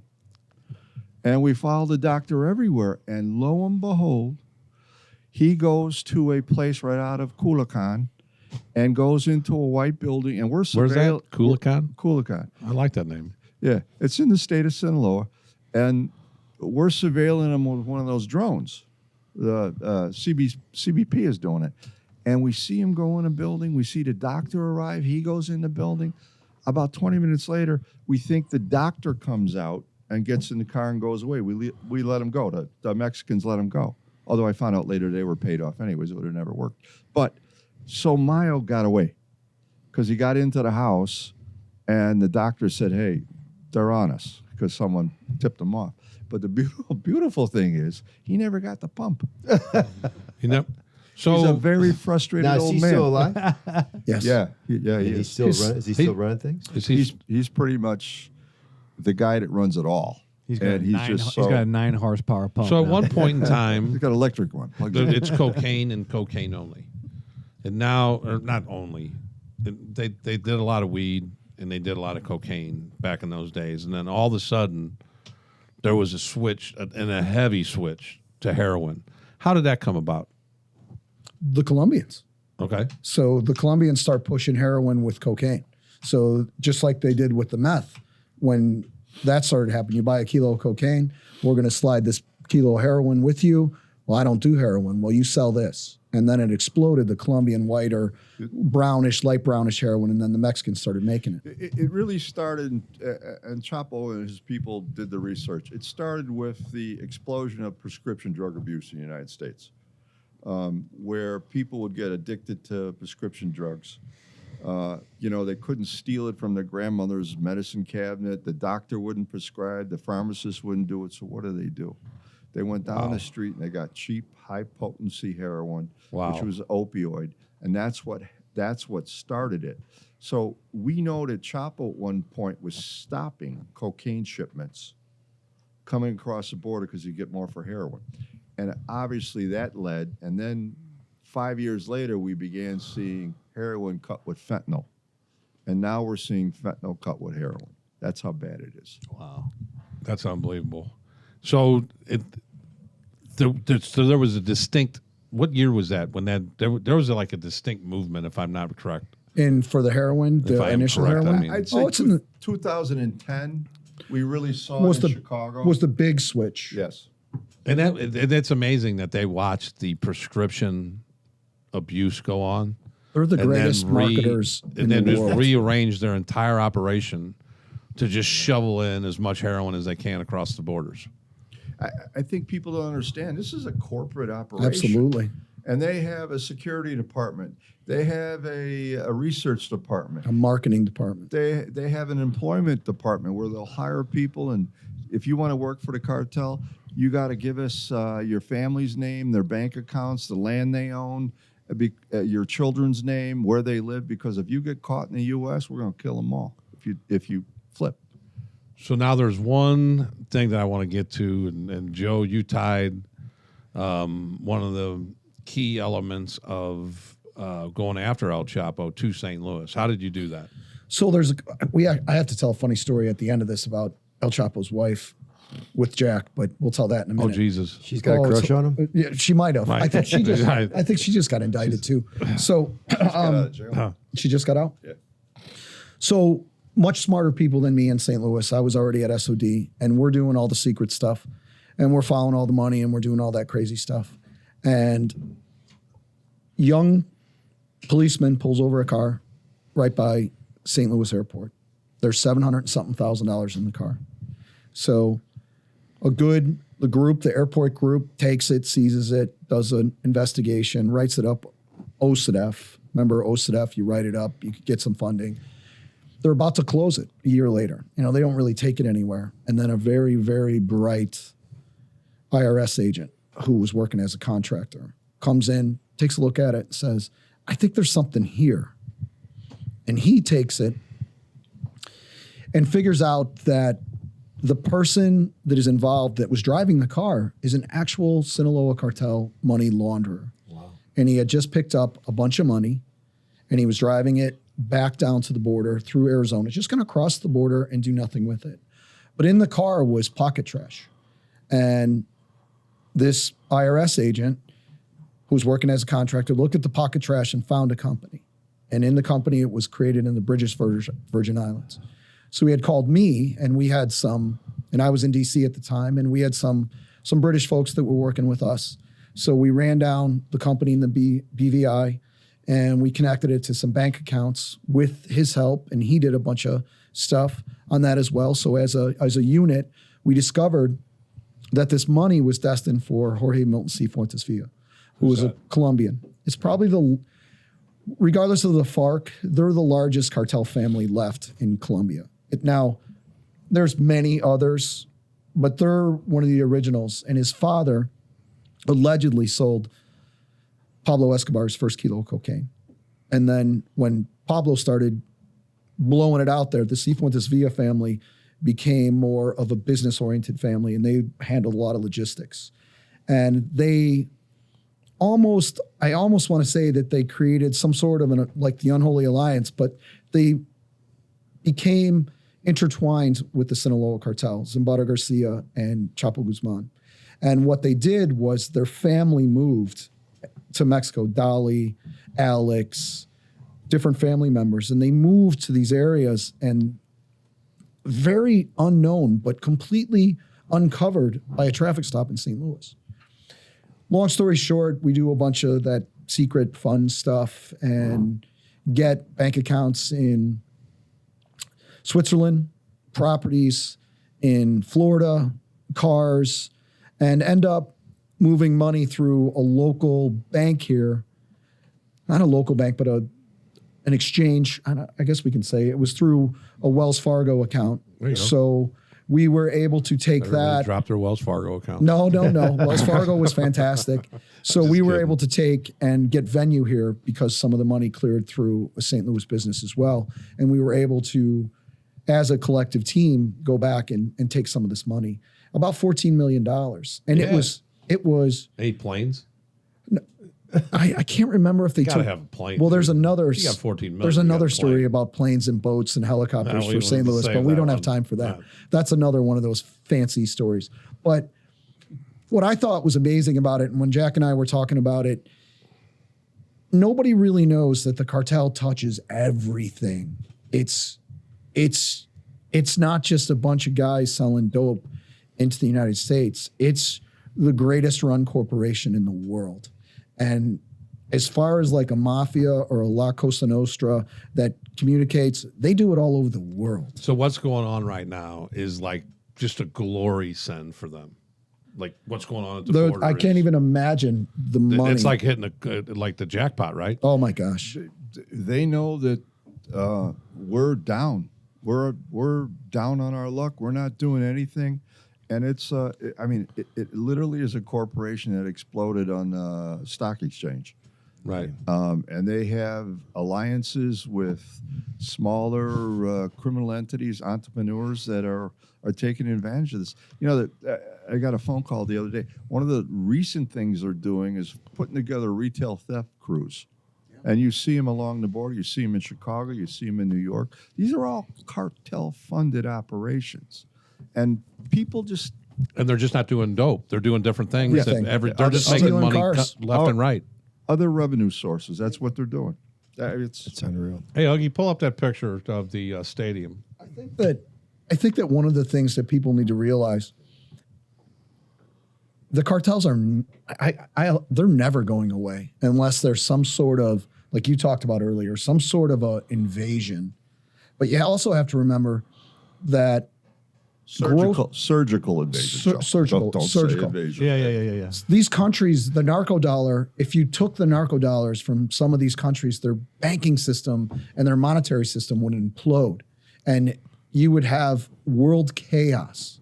Wow. Now, so you hear about, a lot of times when you listen to the news, you hear about the people coming over the border, and you hear about terrorism, like the shooting up something, and everybody thinks of terrorism as a large mass casualty event. Do you guys equivalate terrorism to exactly what they're doing without hurting anybody? Well, they are hurting everybody, right? But not when I say hurting anybody, a violence that killing people, assaults. And I think there's a different way that they're doing it now. I think one of the things that illustrates exactly, and this is what kept me up at night as a deputy and scared the hell out of me, was there were people that said, had Chapo chose, and he was given opportunities to, form alliances with legitimate terrorist groups and smuggle them across the border into the United States, not only we have no idea it happened, but the way we would have found out is when that dirty bomb went off in St. Louis. And to me, if that doesn't wake people up, including the people in Washington who, by the way, frustrated the hell out of me because they didn't want to deal. I was appointed by Obama, and I'm apolitical. Oh, come on, man. No, just kidding. No, I'm just saying. Just kidding. I'm apolitical. We're not political in this show. I mean, and they just killed you because you were allegedly tied to the sitting president. Well, no, we're trying to do the right thing here by everybody, and we're still suffering. In fact, it's 10 times worse now. We got a picture up on the screen. What's this seizure right here? This was taken off in right off the coast of Colombia, and I think it was 25 metric tons of cocaine, and then after that, I think they blew it up. They just blew up the cocaine? Yeah. I think the next slide shows it's blown up. How about weed? What do they do with weed? Weed is still, believe it or not, and I know people aren't going to believe this, it's still their number one revenue maker. Really? Oh, is it really? I didn't know that either. Yeah, it's had an opportunity to. I could see that. Yeah, I mean Tommy. Yeah, it's had a way to invade even the. So legal 25 systems. metric tons. What are we looking at? That's pretty amazing. Well, that's more than probably the economy of a lot of South American countries, right there. Wow. Heck yeah. Not to mention all the people that died. Huggy, throw up that picture of the people at Notre Dame Stadium at the very end of that. And it's a pretty powerful slide. So cool and Jack Riley loves Notre Dame. JJ I was just there this year. loves Notre Dame. And This is and it's before not renovation. put in that it's not put in this for the fact that Jack loves Notre Dame. What is that, Jack? What does that represent? Like JJ, I went to a game and I sat there and I thought to myself, holy shit, this place holds 80,000 people and every seat at those games are full. That wouldn't hold all the people that died of overdoses from fentanyl and opiates in the country every year. I mean, we're losing 200 people a day. Can you imagine if a plane crashed and 200 people Every a day day? died? Every day. Imagine that. Yeah. And That's powerful. For some reason, people aren't getting the message. That's but we got to powerful. do something. How can they not be designated as a terrorist organization? If you have an enemy, what's the best way to defeat your enemy? Slowly and surely destroy the infrastructure, the people. What does China do? They send fentanyl, raw chemicals to Mexico. Mexico puts it across the border. This is a deliberate attack on the United States, and with the people that are dying, and it takes all our resources. Now, I do have to compliment. I have to go backwards, and I have to compliment Obama. He was tough on the border. Oh yeah, He was not a pushover on the border, and Like now, it's completely different. And you'd never realize that he was his vice president. I don't get it, but Obama was one of the toughest presidents on the border. I had an opportunity Truly was. to ride from a heroin summit in Richmond, Virginia. Obama is the president, and I rode in his limo with 2 other people back to the airport. And of course, I was stealing everything I could that said White House and all this shit, the coasters and napkins and all that crap. The robe. Exactly. But what he said was, keep going after the cartels. You're not going to hear it from my office, but you got to keep going. And that, to me, I walked out of there saying, okay, we're doing the right thing. We're Yeah. doing the right thing. I just wonder where the philosophy switches, and it's very, very annoying at this point for a lot of people. it was scary. It is scary because what Jack talked about earlier is definitely happening right now. There are Chinese nationals coming into this country. They're all being driven by the coyotes, and the cartels are bringing them across. I think now it's about $5 billion in revenue that they've amassed from bringing people into this country. You know that there's people just waiting Wow. for the right time. But Joe, the one thing that I really feel good about is I got guys like this sitting around. Absolutely. The St. Louis City cops and all. Not us. Not me and Danny. Don't point to me and Danny. Well, you might run into them in your car, but all of these hardworking coppers in the St. Louis area and around the country, they're the front line. Yep. I think so too. And But they need to know this that every little That's car what this stop, show's that about. every little thing every little car stop is where it starts from. matters. Yeah. Absolutely. And the little pocket trash that's in there, and your alliances and your brotherhoods with everybody else. And what you guys talked about with that gentleman that was on here earlier, you said you're going to get a lot more calls by being on here, and your network's going to expand. Exactly. When you're in law enforcement, it's like being in a Fortune 500 company. You have to network, and you have to pass that intelligence on. So Yeah. I think that that's what saves us, and I wholeheartedly agree. Jack and Joe, when these people come in over the border and they have nefarious, intentions, what should these coppers look for? Do they kind of congregate together in communities, or do they kind of do more lone wolf stuff? Now, they're going to, especially if the gang or cartel related, they're eventually going to assimilate to their own. Absolutely. And that's important. And you're going to see, here's my concern for state and locals. When we get out of the major cities and we see these smaller communities, we're already starved for police resources. Many of them can't speak Spanish. You're going to see an enclave show up. And when they show up, it might not be to deal dope, but it might be a transportation point of view, or it might be a safe place for them to move their money. Got to ask questions. The questions will lead to more questions, and then lock them up for anything you can, because you'll be able to see very quickly how they use their phones, if their phones belong to them, if their cars belong to them. Did they stay in a hotel on the way up? All of those things matter. And then if you hook up with our task forces, you'll find out that's part of a case. We heard on the phone, it's all important. And the bad guys now, and I know Chapo for a fact was counting on the fact that we don't connect the dots. We're not talking to each other. The Kentucky sheriff that's up for re-election, that his deputy pulls over a car with 20 kilos in the back, and he arrests the guy, and he has a press conference, but he does nothing else. That's killing the country. And there's ways now that we should be working together, because then we can attack the organization, and that's what's really important. Yeah. I think, to add one little small anecdotal story to that, I think they're all going to hide in plain sight. So you're not going to have a Yemeni terrorist or a Hezbollah guy or girl that comes in and not stay in a neighborhood associated with that community. They're not going to go to the Southside Irish. They're not going to go to the West Side Poles or Polish in Chicago, whatever. They're not. They're going to stay in that areas, which makes it extremely difficult to figure it out. But They're fluid. he brought up something that's really good. They have to be right all the time, and they're not. So that traffic stop when you're tired and you don't know, you want to go home and you want to see your baby and you want to go have a beer, whatever it is, You see something out of the ordinary in a car. It could be, let's just stick with Hezbollah. It could be Arabic writing. You could find a kilo wrapper. You could find a symbol, something in the car or something on their person. They're not perfect, and you have to follow it. They are here. Nope. Wow. No, but we could talk all night long on this. And one of the things that I've talked to Joe and Jack about is coming back on periodically to talk about some of these federal cases.